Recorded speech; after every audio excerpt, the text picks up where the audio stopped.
This episode is brought to you by Fox One.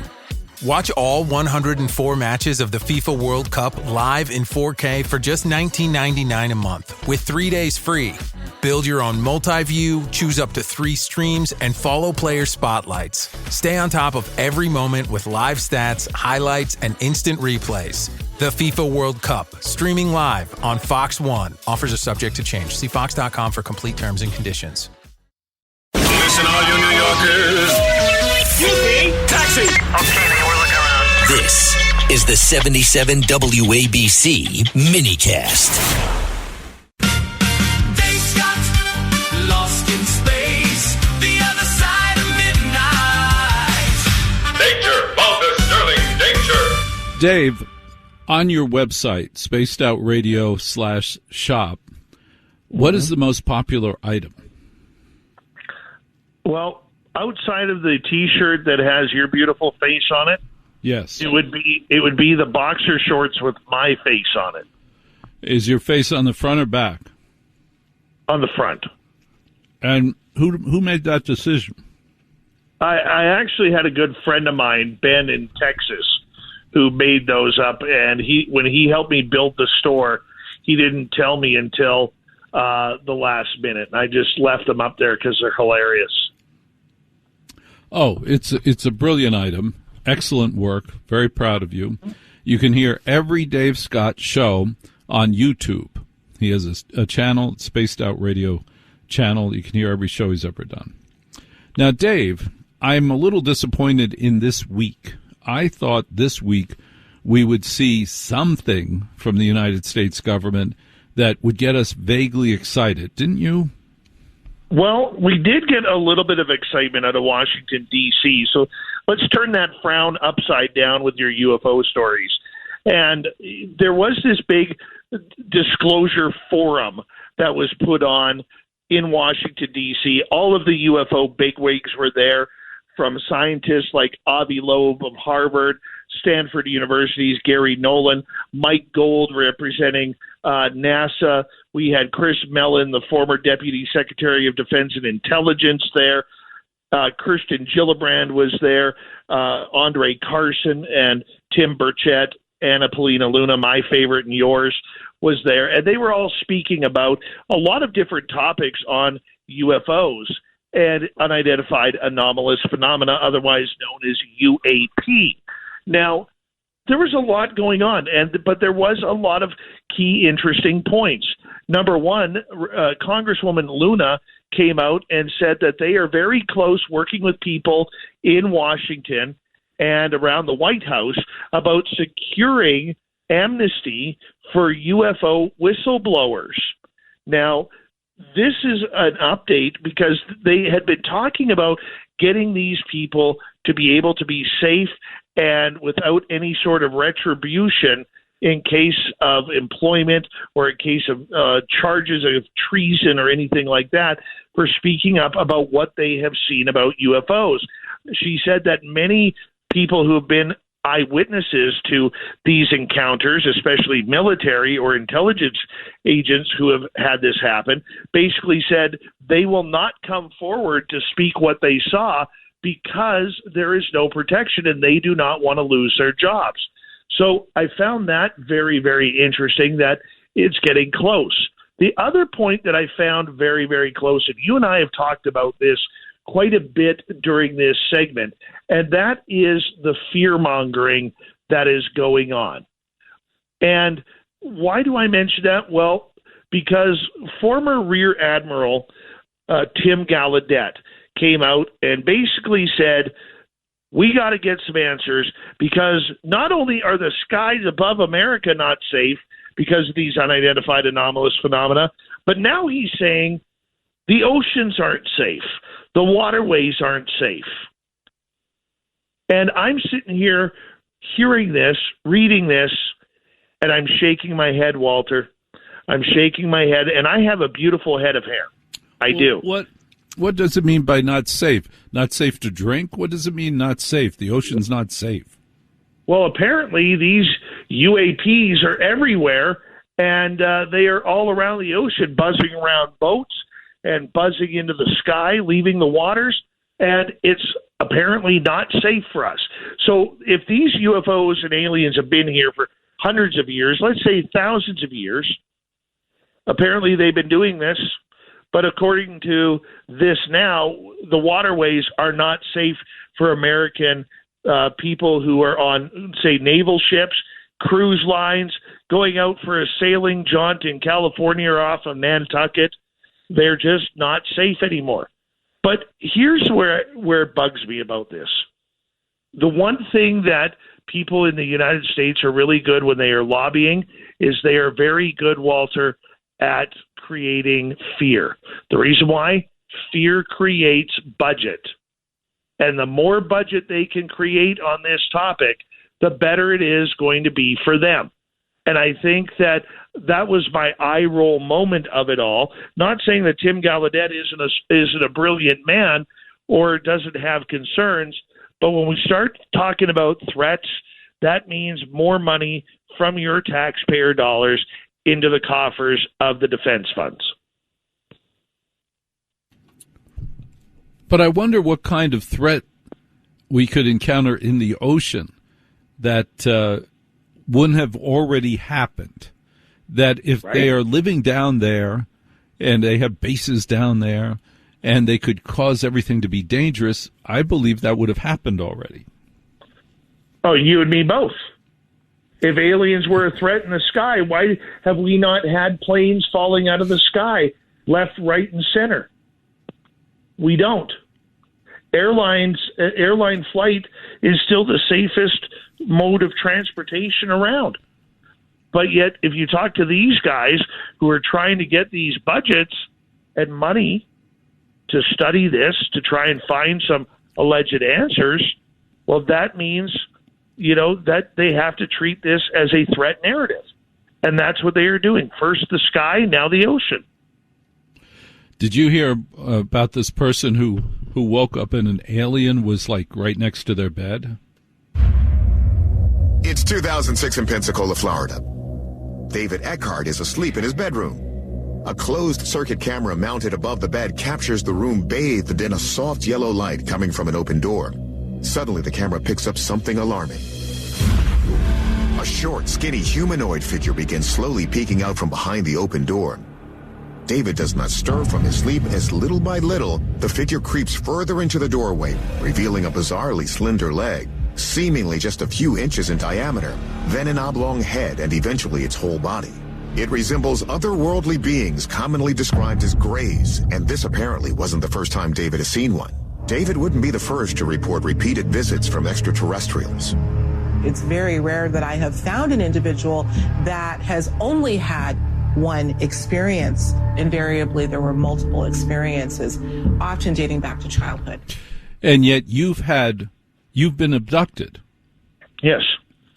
Multiple times. You're not sure how many times because memory gameplay seems to be part of the abduction. Is it any possible, when I hear things like that story, is it possible in any way, shape, or form that this could be a flashback to a childhood trauma? Yes and no. Like, are you saying, like, let's say you got hit by a car while riding your bike, and now your brain is seeing things that might not be there? Is that the kind of trauma you're talking about? I'm talking about the kind of trauma that when you're a child you cannot contextualize anything. Everything's brand new, and it gets into your memory in funny ways that it would not get into your memory as an adult. And certain things, stress, could trigger a memory, and it's really distorted. I mean, I think that's one of the things that many scientists and psychologists are looking at regarding this subject. I know for me, I don't have any personal encounters prior to, being 40, 41 years old when I first learned about mine. So, I mean, there is all sorts of aspects to all right, this. Well, do us, you were very generous and very kind to tell us about two of your encounters. Could you tell us about a third? Oh, goodness. Because it's fascinating. Yes. It gives people permission to share theirs, and There's no other place for most people to share it except here. I will tell you this one. Okay. This is my creepiest one, Walter, and I'm only going to give about half of it. Okay, because I don't like talking about this one. This one scared me. One night, I was in a dream state, and my wife was with me, and we were standing like in a lineup, waiting to go into this church. I thought it was a church. You know, it had the fire doors. There were people behind us, people in front of us. And when we got closely to the front of the line, I noticed there was this giant square that people were standing on, and this square was moving up towards the ceiling where people would get off, go into their seats. And then eventually it came to my wife and I. We went up into our seats, and it was like a velvet type of seat. Our feet were dangling, looking down on what we thought was a stage. I remember saying to my wife in that dream, I wonder which band is playing tonight. And when I realized next was that I woke up. In my dream, I fell asleep and woke up. And I remember turning my head to the left. Everything in that entire building, whatever it was dark and just dim lights.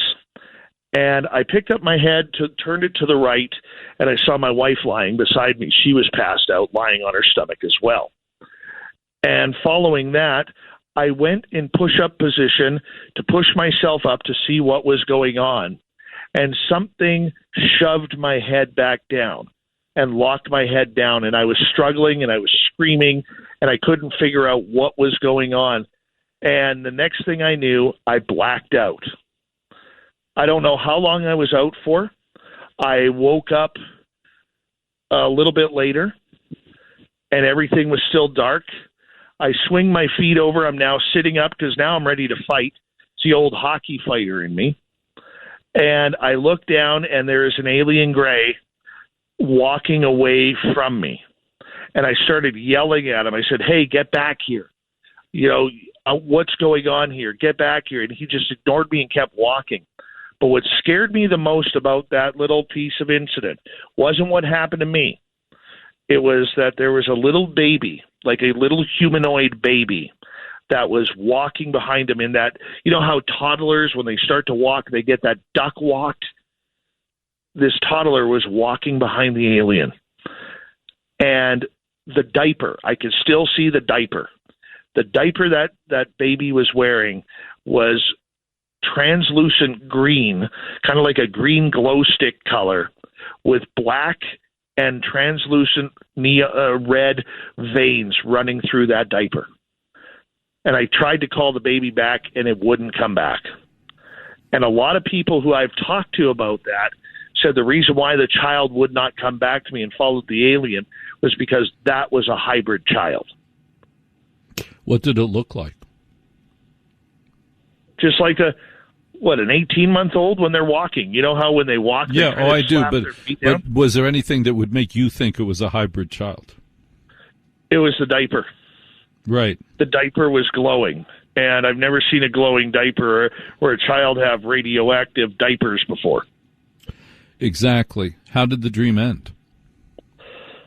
I woke up, and there were scratches on my body when I got back. All over your body, or were there scars? Were there incisions? No incisions, no scars, just like scratches. Were you in pain? Were your joints hurt? No, but the scratches hurt a little bit. But, you know, it's weird how quickly that for alien abductees, how quickly the scratches disappear and sometimes don't even leave a scar. That's an amazing story. It's astonishing. I believe you have been abducted. I have no doubts about it, both because I know you and because I can hear it in your voice. When was the last time? Do you know? It was with my father 2 years ago that I know of. I think one may have happened since then, but here's a weird thing. I now sleep. Before that, I never slept with a CPAP.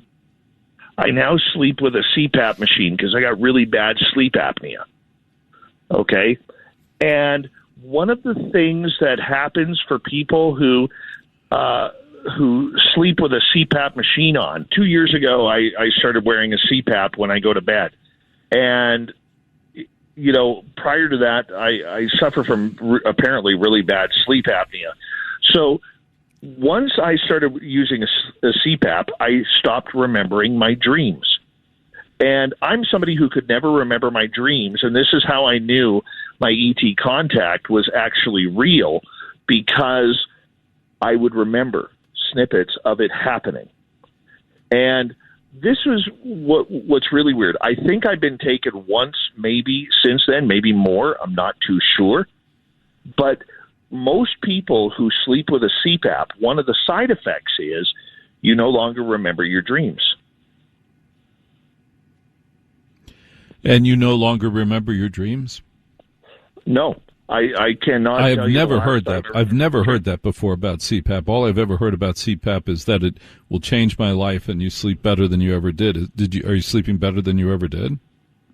Yeah. Yes, I am. And that's been since night number one since I've had a CPAP.